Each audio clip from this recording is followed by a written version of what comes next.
what's really interesting then is here's a little table of how the different ions can look. And here's the various atom patterns in crystals. You can kind of see them right here. Then it starts going into gems, and how gems have a certain cut. Everything just seems to follow a very particular pattern.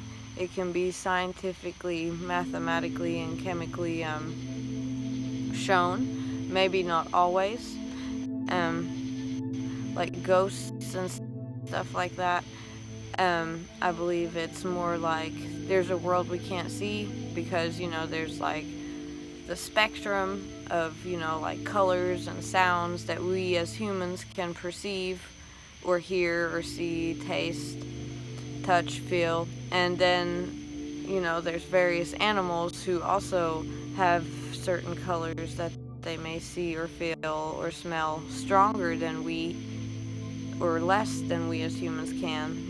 They might see the sky as red or green, and we as humans see it as blue. It just all depends on how your rods and cones form themselves and your scent glands and all that stuff.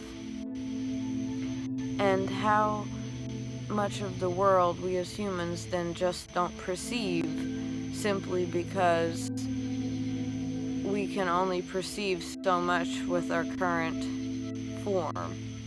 And if we as humans were to, begin this gene editing and splicing and mixing it with other DNA, potentially from other planets or asteroids or meteorites, from aliens, or if we even advance our own DNA and kind of, tweak it slightly, we could turn ourselves superhuman. We could maybe have green skin one day and photosynthesize. We can do all kinds of stuff.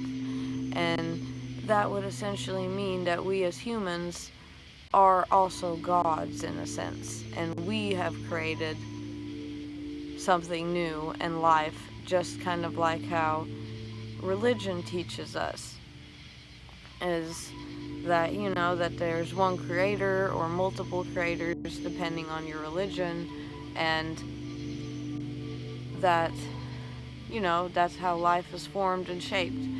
And who states that there's not something necessarily above us that at one point was created by something else or something bigger, or even us at one point a long time ago or in the future, that is much greater than us, even like technology, robots, something that is not necessarily biological but functions. There's many, different options and variations available, and we can create that just like everything else was created in the universe. And that there is probably also something bigger than us and bigger than anything that we here on Earth know, maybe in outer space, that could be also considered a god. But I feel like there's various different levels of life and creation and consciousness, and that we as humans are in one level, and we have the ability to do so much, but each god or level has its limits for that time period until for some reason it unlocks the next step. I do not mean to offend anybody if you are a religious believer.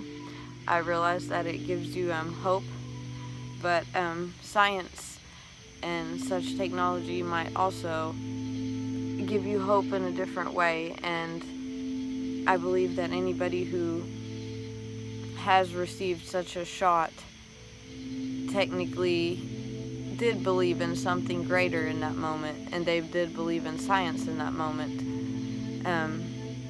Even if they were religious and believed in the other, they also trusted the science and the other human creators in that moment who chose to do this. and that is something very important to note, and that I know that everybody follows some type of math or science that they've learned it in school, and that religion is essentially, it mentions many of these things, but it kind of like tweaks it seems like, and that we can create our own new religion out of this that creates a whole new path or way of life for Earth and humans as a whole that we can do together to get even more advancements and see how far we can create, because we already live on this Earth